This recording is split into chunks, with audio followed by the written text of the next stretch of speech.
Bruxelles, maintenant à Kinshasa, N'oublie jamais ça. vous garantit la fraîcheur, la sensation. Les parfums d'Igor.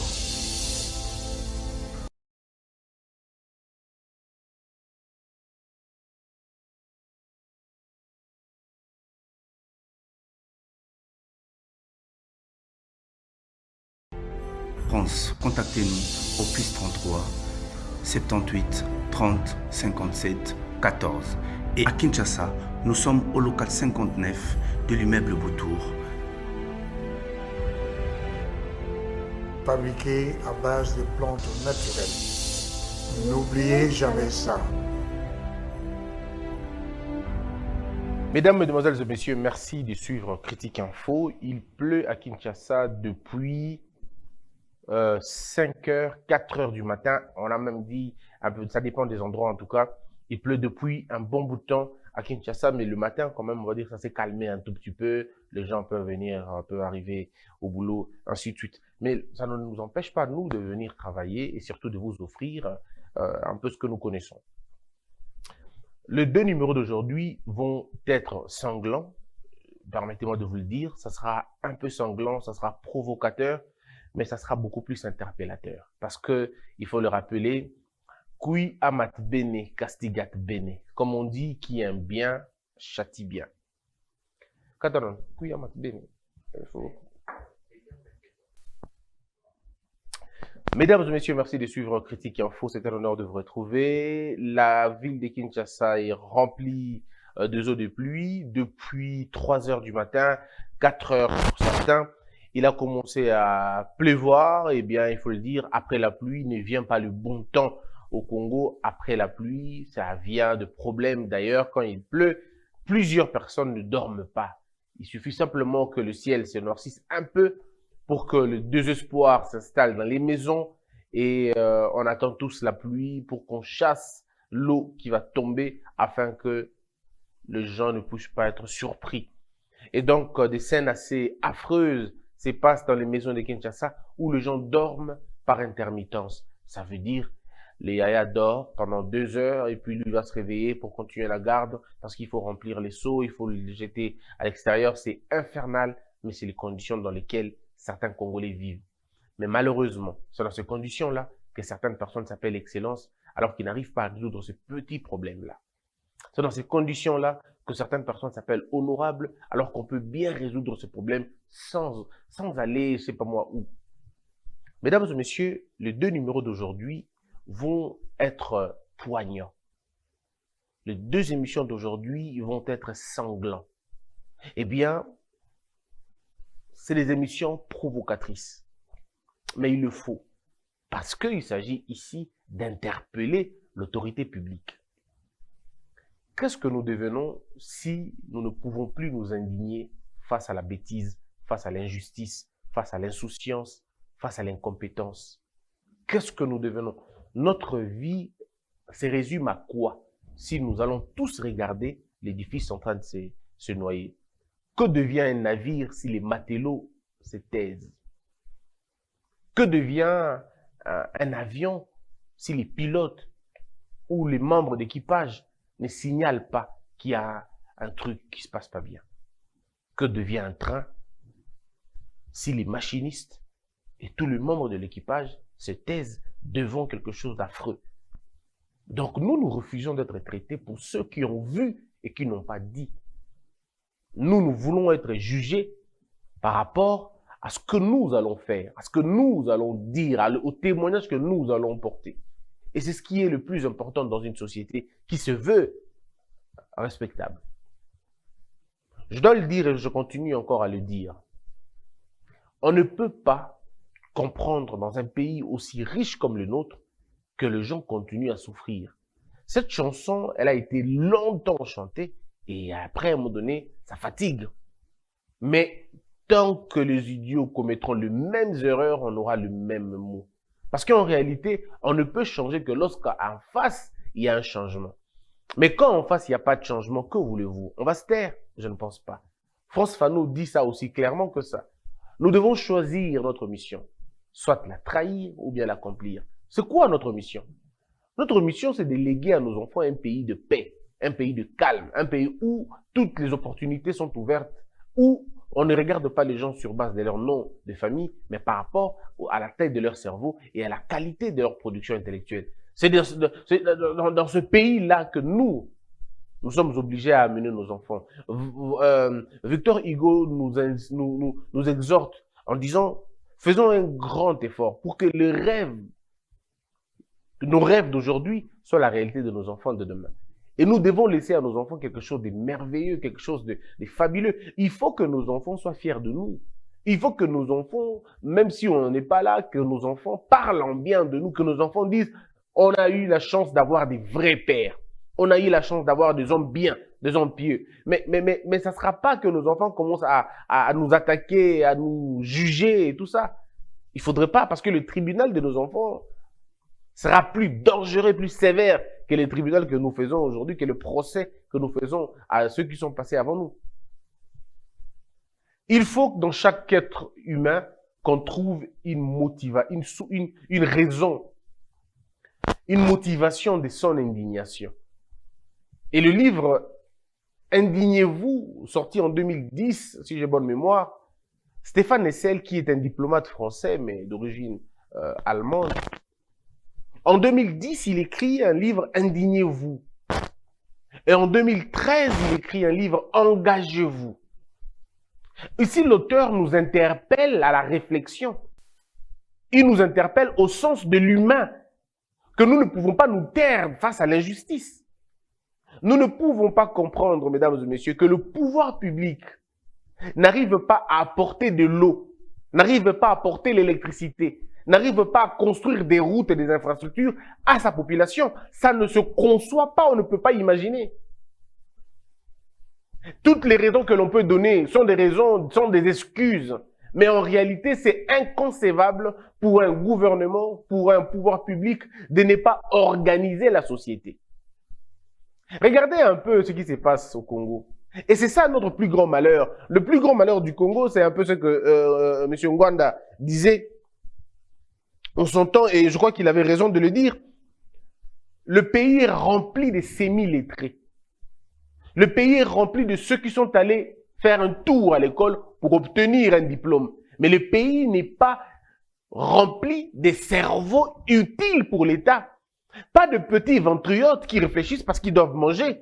Pas de petits messieurs qui sont dans l'opposition aujourd'hui, pas parce qu'ils sont vraiment convaincus de l'opposition, mais parce qu'ils attendent patiemment leur tour. Ou impatiemment, tout dépend. Le pays est rempli. Je ne parle pas de ceux-là qui sont au pouvoir aujourd'hui, qui sont perdus, ils ne comprennent pas, ils n'ont plus de boussole. Ils ne savent pas par où aller, quoi. Ils tapent partout. On a des projets non planifiés, un peu comme ça. Je ne parle pas de ces gens-là, mais je parle de cette réserve des hommes et des femmes qui estiment que le bien du Congo ne passera jamais tant qu'un foyer sera dans le noir. Le bien du Congo ne passera jamais tant qu'un innocent continuera à croupir en prison. Et que l'espoir de la santé ne sera jamais atteint lorsque les gens mourront sur le bloc opératoire, soit par les mains inexpertes ou parce qu'ils n'ont pas d'argent. Et on ne peut pas concevoir une cohésion nationale dans ces conditions-là. Il n'y aura pas de justice distributive dans ce pays tant que des messieurs qui ont travaillé dur dans ce pays pendant 10 et 15 ans, qui n'ont jamais été mécanisés, dont l'État ne connaîtra jamais. Il n'y aura jamais de justice distributive quand un militaire aura honte de dire à son fils que je suis ton père et j'ai fait tout pour toi. Quand les conditions de vie auront dépossédé un homme de toute sa paternité parce qu'il n'a pas de moyens et qu'il a honte de regarder son fils et qu'il a honte de donner un ordre à sa fille, il n'y aura pas de justice distributive. Tant que les enfants de députés, les enfants de ministres se retrouveront toujours au sommet et qui se permettront de faire toutes les bêtises du monde et qu'aux autres on ne donnera absolument rien, il n'y aura pas de justice distributive. Il y a un grand pasteur qui chuchotait aux oreilles de tous les présidents américains, il s'appelait Billy Graham.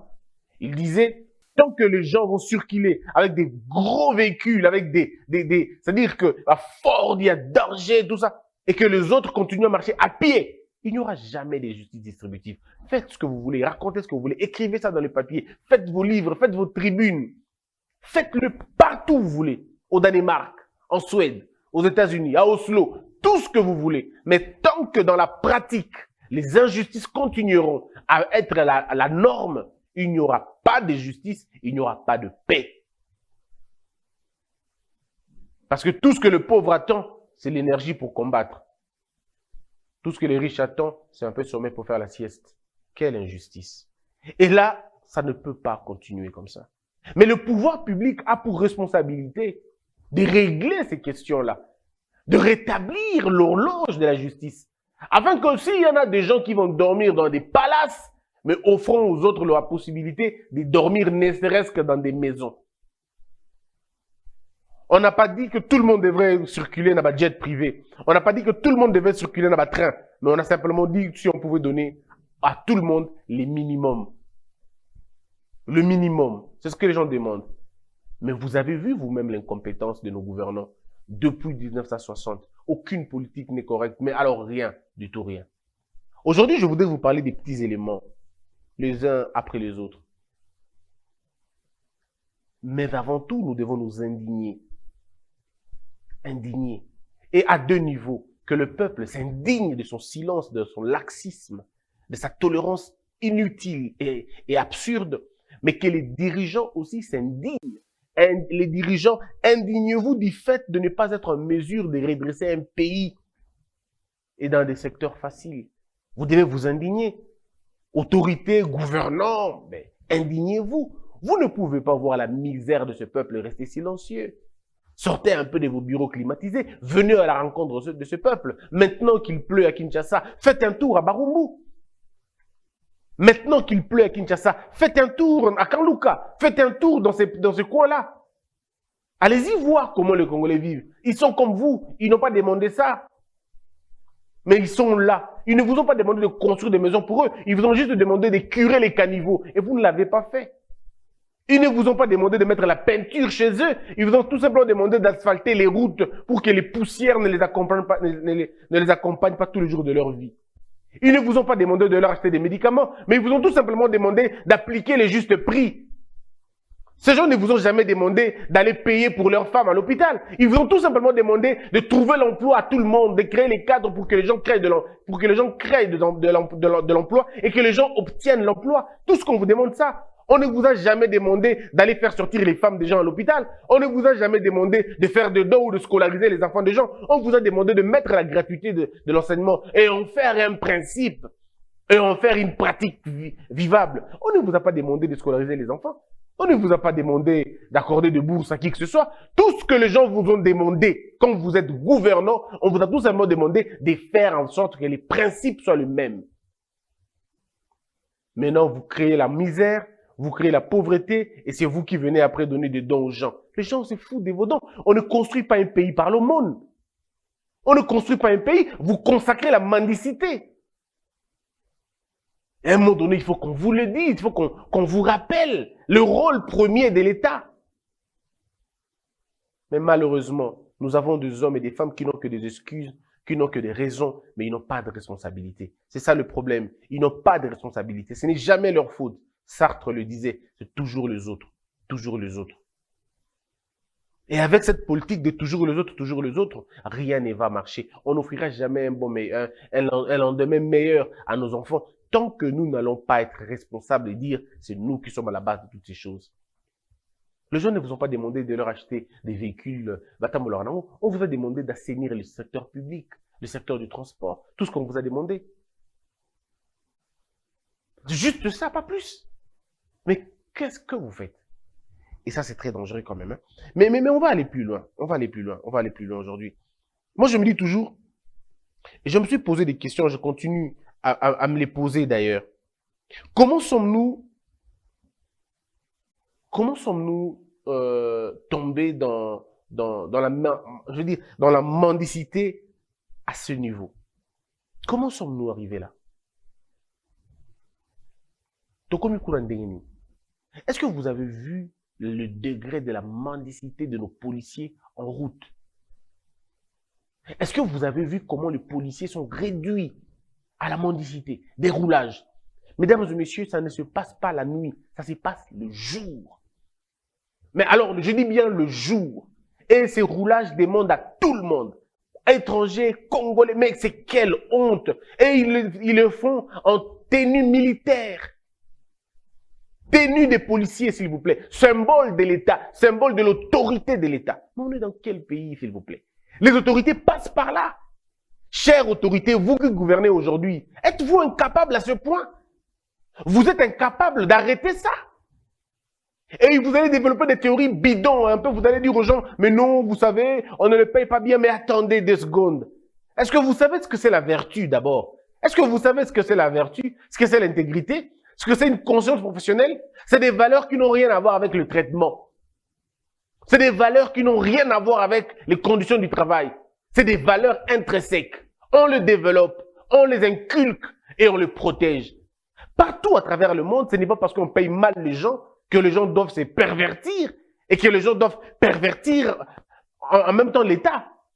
L'État a des choses à dire. Non, non, il y a des limites qu'on ne peut pas franchir. Ne vous en faites pas, la corruption n'est pas un terme congolais. C'est pas nous qui avons inventé la corruption. D'ailleurs, vous pouvez circuler dans pas dans toutes nos langues. Le lingala, par exemple, il n'y a pas de terme de corruption en lingala. On va vous parler de Kanyaka. Kanyaka, c'est pas la corruption. Kanyaka, c'est pas la corruption. Kanyaka, c'est un mot d'emprunt. On emprunte ça pour définir ça. Ça veut dire que même intrinsèquement, nous, on n'a pas cette culture-là. Nous, on avait la culture des faveurs. On avait la culture de coûter les autres. On avait la culture de dire, bon, on laisse tomber. Mais ce n'était pas une sorte de corruption à grande échelle comme ça. Donc, c'est un terme qui a été importé, on va le dire. Mais ailleurs, là où la corruption se fait, mais c'est à des proportions. Vous pensez vraiment qu'aux États-Unis, il n'y a pas de corruption? Vous pensez qu'en Amérique, il n'y a pas de corruption? Attention, ils peuvent mettre le premier pays corrupteur. Mais comme il y a 2 types de corruption, la grande et la petite, et que toutes sont, je veux dire, néfastes pour un pays, ailleurs, ils ont fixé des modalités. Ils ont une certaine, je veux dire, une sorte de gêne. Et c'est collectif, en fait. Ils se sentent gênés quand on en parle. Mais chez nous, non. Chez nous, le policier s'arrête, il te demande de l'argent aux yeux aussi de tout le monde. Il n'est pas gêné. Et si vous lui posez la question, il dit, démissionnez. Au lieu de vous humilier comme ça, au lieu de vous humilier, en même temps humilier l'État. En tenue civile, on pouvait comprendre, mais pas en tenue militaire, s'il vous plaît. Et nos policiers le font, mais tous les jours de la vie. Tout le monde voit. Tout le monde le voit. Mais pourquoi ça n'embête pas les gens? Pourquoi ça ne gêne pas les gens? Pourquoi ça ne met pas les gens mal à l'aise? Pourquoi ça n'indigne pas les gens? Les autorités passent par là. Tout le monde passe par là. Tout le monde voit, tout le monde entend. Les ministres passent par là. Ils voient comment le roulage demande de l'argent. Mais ils sont préoccupés à autre chose. Ça veut dire que lorsque vous avez des ambassadeurs qui viennent, vous les accompagnez, vous les amenez quelque part à l'hôtel, oui. Mais c'est des humains, ils peuvent vouloir sortir un peu. Et c'est là qu'ils rencontrent tous ces problèmes-là. Mais vous voyez, ces problèmes, ça n'indigne personne. Or, ces policiers-là, on a 2 choses à faire tout simplement. Soit vous le remerciez et vous prenez d'autres. Parce que on ne peut pas s'asseoir en disant alors dites-moi un peu. Alors tout le monde au monde c'est la même chose, mais c'est quoi ce qui va se passer dans un pays comme ça? Il faut qu'on arrive à dissocier les choses. Ce n'est pas parce que les gens sont pauvres qu'ils doivent se prostituer, ou ce n'est pas parce que les gens sont pauvres qu'ils doivent aller voler. Parce que, attendez 2 secondes, je comprends bien que ça peut avoir des incidents, mais à un moment donné, il faut qu'on se le dise quand même. Il ne faut pas qu'on continue à dire ça, parce qu'après, ce sera quoi le minimum? Parce qu'on pensait que les policiers faisaient ça parce qu'ils n'étaient pas bien payés. On pensait ça, hein? On pensait qu'ils faisaient ça parce qu'ils n'étaient pas bien payés. Mais quand je me suis rendu compte que même les ministres détournent, alors ce n'est plus une question de paiement, c'est maintenant une question de mentalité. Parce que même les ministres détournent, même les DG qui sont le mieux payés détournent. Donc le problème ici, ce n'est pas dans le traitement. Ici, le problème, c'est dans la mentalité qu'il faut corriger. Et pour corriger cette mentalité-là, vous devez vous-même avoir une idée de ce que vous voulez. Avoir une unité responsable des hommes et des femmes qui ne fléchissent pas. Parce que au-delà de tout, nous avons des roulages dans ce pays qui ne sont pas dans ça. Nous avons des roulages, c'est pas parce qu'ils ont des grades. Batobele ba bango, ba roulage musu to bango. Oh, il y a tikala jamais ko senga mbongo na balabala. Atikala jamais ko sala makambo bango sala kona balolombo wana. Ça humilie, ça diminue le pays. Ça nous réduit. Quel est ce pays? Quel est cet autre pays encore qui est dans ces pratiques-là? J'étais au Congo-Brazzaville, mais c'est discret. C'est pas la balabala c'est vraiment discret. Mais chez nous maintenant, c'est la norme en fait. Ça ne peut pas aider le pays à avancer. J'étais en train de faire un texte le matin quand je réfléchissais. Je me suis posé une autre question. Je dis, comment sommes-nous arrivés à la mendicité et au vagabondage de nos militaires? Comment sommes-nous? À l'époque, les militaires, c'était des hommes, c'était un corps d'élite. Je me rappelle encore à l'époque, nous, on était au camp militaire. J'habitais les camps militaires à un moment donné, à Goma, à côté de l'hôtel Riff, pour ceux qui connaissent l'histoire. Quand les gens venaient dans les camps militaires, les gens venaient et sortaient avec comment on appelle ça, de biscuits et des bonbons, je veux dire des biscuits des militaires. Le camp dans lequel on a vécu, c'est pas les camps formels, hein, c'est pas les camps comme tous les camps, mais c'était vraiment un truc genre comme un quartier des militaires en fait. Parce qu'il y avait des colonels, il y avait des capitaines, il y avait des lieutenants, c'était un petit, bon, on va pas dire camp formel, mais un truc qui ressemblait à ça. Ouais.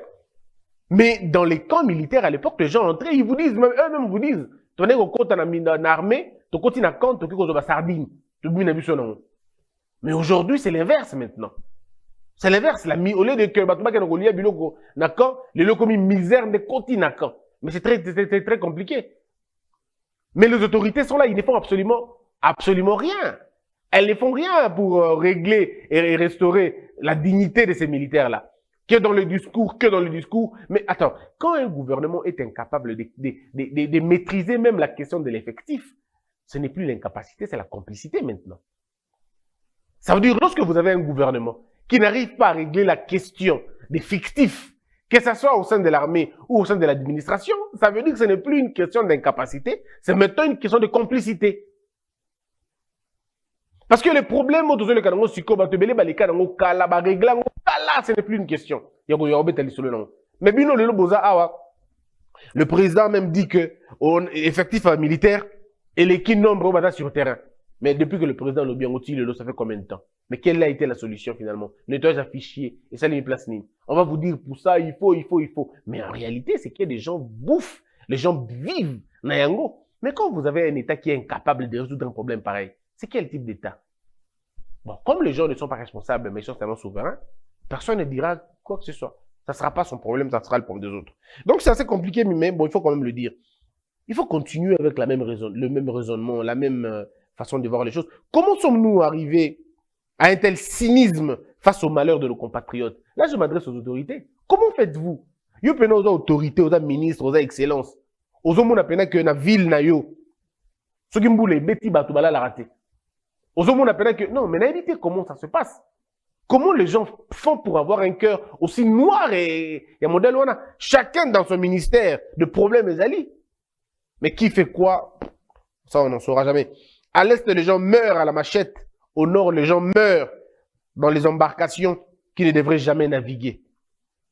À l'ouest, les gens meurent dans les trains et sur des routes, Dieu seul sait. À Matadi-Kibala, les gens sont morts. À Gombe, les gens sont morts. L'histoire rappelle encore que Ziguida, un avion, avait fini son taxi dans les marchés, tuant des innombrables personnes. Un avion a cogné une moto sur la piste à Lubumbashi. Rien n'est pris au sérieux dans ce pays. Dans ma réflexion, je suis en train de me dire, qu'est-ce que nous avons encore de précieux? Qu'avons-nous encore de sérieux? On a tout détruit. L'unité nationale déchirée par le tribalisme. La cohésion nationale embêtée par l'ethnicisme. Le développement du pays séquestré par l'incompétence et l'insouciance des gens. Mais alors, la concorde nationale, on n'en parlera pas. Toutes ces questions sont finalement étouffées à cause de la médiocrité, à cause de la médiocratisation que nous n'arrivons pas à combattre malheureusement. Que nous n'arrivons pas à combattre. Et là, ce n'est pas normal. Je peux vous expliquer. Et la normalité. Est-ce que vraiment tout le bateau qui n'est pas dans une paille, bateau va koufi, l'icolo est embarcation. Oh, président Lobaka, ça fait 1 année, non, même 2 ans. Le président a Loba dans le conseil des ministres pour la embarcation. Mais il bomi bateau. Il bomi moutou. Il zokisi bateau. Pe ministre a démissionné. Pe motono akbayate. Et là, comment côté? Bon, bolimbo ka modèle nini wana. Matadi Kibala Batbakufi 26. Pe ata moto moko a sanctionné te. Ata moto moko a interpellé te. Bon, wali bato modèle nini. Wali bato lolenge nini. Bon, beauté, mais to wali bato lolenge nini. Qu'est-ce qui nous indigne encore dans ce pays? Non, mais dites-moi, qu'est-ce qui nous indigne encore dans ce pays? Si même la mort ne peut plus nous indigner, qu'est-ce qui va nous indigner?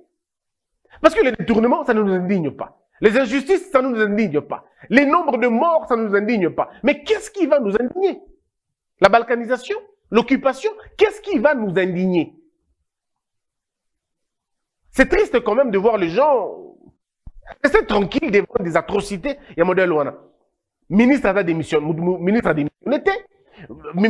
ministre provincial, ni ministre national. Rien du tout. Mais quelqu'un est mort comme ça.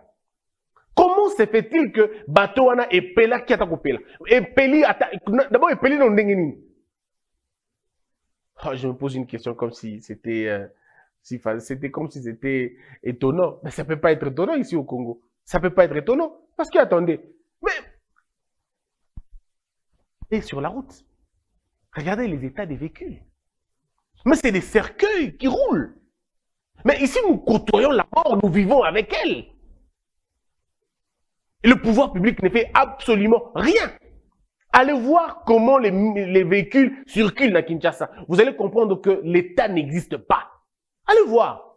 Moutou que nous avons clignotanté, ils en ont affronté, na ville à Kinshasa. Si vous voulez que je vous étonne davantage, na Gombe. Moutou que nous avons clignotanté, ils en ont l'autre côté. Mais je vous dis où na Gombe. Moutou que nous avons la modèle. Bateau moto, sans casque, savez-vous combien meurent tous les jours? L'État est incapable à ce point. Incapable à ce point. Moi, je sais pas. Je propose ceci. C'est pas quelque chose de Swindon. Je propose. Et si l'État ordonnait à ce que toutes les motos, on a vu ça à l'époque de M. Kabila, il avait offert des casques, je crois, à nos amis de moto. Mais malheureusement, ces casques étaient estampillés. C'était pour des raisons politiques. Aujourd'hui, l'État peut faire ça. Comme vous êtes des électoralistes, et que pour vous, tout se passe par les élections, par des calculs électoraux, il n'y a pas de problème, allons-y quand même dans ça. Achetez des casques pour, pour toutes les motos. Je ne sais pas s'il y en a combien au Congo encore qu'il faut compter. Si à Kinshasa, parce qu'à Beni, n'en parlons pas, à Beni, les motards ont des casques. Moi, j'étais à Beni, j'ai vu comment les motos avaient des casques, et c'était bien organisé là-bas. Na Beni, on a moto, oui, que numéro tel, c'est comme ça, à Beni. C'est pas en Inde, c'est pas à l'étranger, c'est à Beni. On a vu ça. Donc, à qui on peut le faire aussi? Si le pouvoir public achète des casques, parce que je sais qu'ils voudront faire ça pour les questions électorales, mais si ça peut nous aider, allons-y. Acheter des casques pour les motos. Mais dites-moi, imaginons que l'État congolais donne des casques, na ba motard nyonso, et a pessi instruction après. Oh, à 100 casques, on fout à $40. Mais vous avez acheté 3 casques. L'argent se trouve dans l'indiscipline des Congolais. Parfois, il faut les mettre dans les conditions pour mieux les sanctionner. Vous dites aux gens, messieurs, nous vous donnons des casques. Autre coup taillé, na moto. 100 casques, à vous foutre à $40, il y a amende. Ça doit être clair. Comme on ne peut plus frapper les gens dans la chicotte, il faut utiliser leur argent. Ça a été prouvé que lorsque vous percevez l'argent de quelqu'un en guise de sanctions, il est beaucoup plus sérieux que prochainement il ne recommence plus.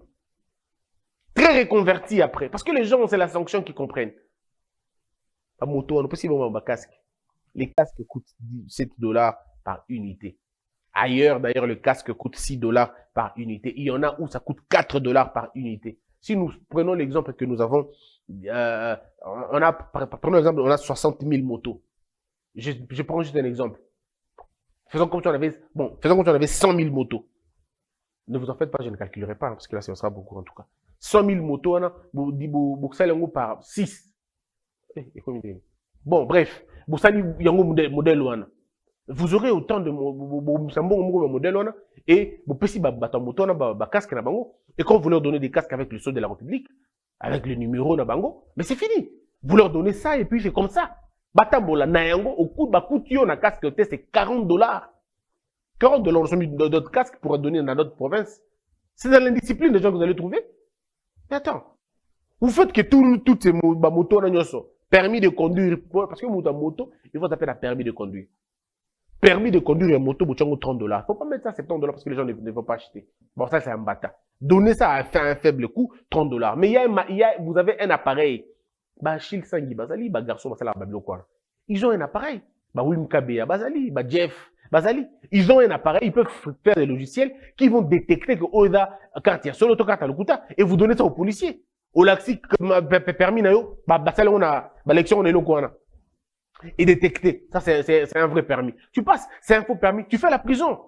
Mais c'est un faux usage de faux. Mais attendez, c'est pas possible. Comment vous ne pouvez pas avoir des idées aussi faciles? Aussi facile que ça. D'habitude, comment ça se passe? Après, bon, je suis excellence. Excellence en quoi? Excellence monnaie, ouais. Excellence en quoi? Parce que comment tu vas être une excellence alors que tu n'arrives même pas à avoir des idées excellentes? En quoi est-ce que tu es excellence? Si pour des questions si simples comme ça, nous n'arrivons même pas à organiser. Mais c'est ça, organiser la cité, c'est ça. On n'a pas une autre magie. Les motos qui marquent sur Kildakin, ce n'est pas difficile à régler cette question. En un mois, vous réglez la chose. Un mois seulement, vous réglez la chose. Mais vous êtes tellement incompétent et faible que vous avez peur. Parce que si vous le dites, ils ne vont pas voter pour vous. Bozo banga, tu la période électorale, vous votez pour l'Angleterre, vous allez en campagne à Mabé. Mais c'est ça le problème, c'est ça le malheur quand on a des politiciens électoraux au lieu d'avoir des hommes d'État. On a peur de tout. Et puis en plus, pour ça, la groupe est dans ma quota. Si vous avez 500 millions, si vous avez 500 millions ici dans la boutique. Non, mais il faut aller jusqu'au bout. Imaginons, parce que mon moteur, on a violé le code de la route. Quand violer le code de la route, c'est une autre chose. Au moins, dans le ceux qui ont violé le code de la route, il faut $50. Dans Nengue à solo. Tu violes le code, tu as 100 balles. Dans Nengue, il y a solo, dans bureau. Et que le système, il est tellement rigoureux que quand tu as fait ça, tu as $100. Tu payes $100. Violer ce code de la route, Congola, il n'y a pas de bon, on a été. Congola, quand on a été film, mais aussi mambon, c'est là qu'il faut toucher maintenant. C'est l'argent qu'il faut toucher. On n'avait plus à toucher les corps des gens. C'est l'argent. Il faut des sanctions pour avoir une salubrité mentale. Au Congo, on a besoin d'une salubrité mentale.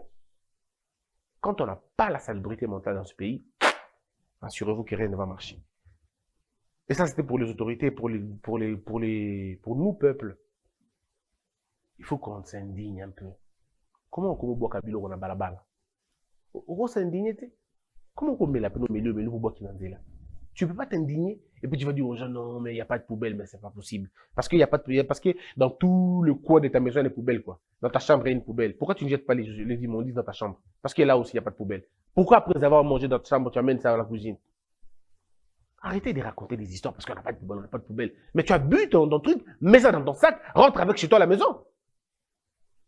Ou marche avec jusqu'à ce que tu verras une poubelle publique, tu vas le jeter. On va dire il n'y a pas de poubelle publique, il y a des poubelles publiques, ne vous en faites pas, c'est faux. Ce sont des excuses que les gens disent. Il y a des excuses à l'okuta pour ça. Bon, maman, on la fausse sceptique. On fait la fausse sceptique dans le. Comment vous faites d'abord? On fait les fausses sceptiques dans le boule bêta. On fait les fausses sceptiques pour bateau, libanda, bankema. Bango ba kufa, ya problème té. Yo moko pena na kibomoto. Non, on te kedam edam alongate. Yo moko na kibomoto na yo. Tu ne trouves pas que c'est pas normal? Comment tu peux jeter les choses na rigole, na terrasse, au bois qui bloque na terrasse, nengenin. Nengenin. Est-ce que moutou ça la peine malam? Au bois qui bloque na balabala ndeni. Au lieu de pam, au bois qui. Au ce qui peut nous ça ne vous gêne pas. Ça ne vous gêne pas, ça ne vous offusque pas. Mais attendez, toi, attendez. Ok, puis on est courant, pour bien appeler professeur, il y a Pablo, puis ça n'a pas point. Vous avez sonité vraiment. Autant vous avez contrat à Mino, ça on dit. Autant vous avez contrat à Naba Chinois, Naba Allemand, autant vous avez beaucoup de ça on dit. Vous voyez le peuple, comment il est aussi? C'est la fin de cette émission, de cette première partie. Je vous retrouve dans la deuxième partie. Ça sera encore plus sanglant que ça. Quelle a peur quitte nos esprits et que Dieu bénisse les RDC. De Paris à Bruxelles, maintenant à Kinshasa. N'oublie jamais ça. Vous garantit la fraîcheur, la sensation. Les parfums d'Igor.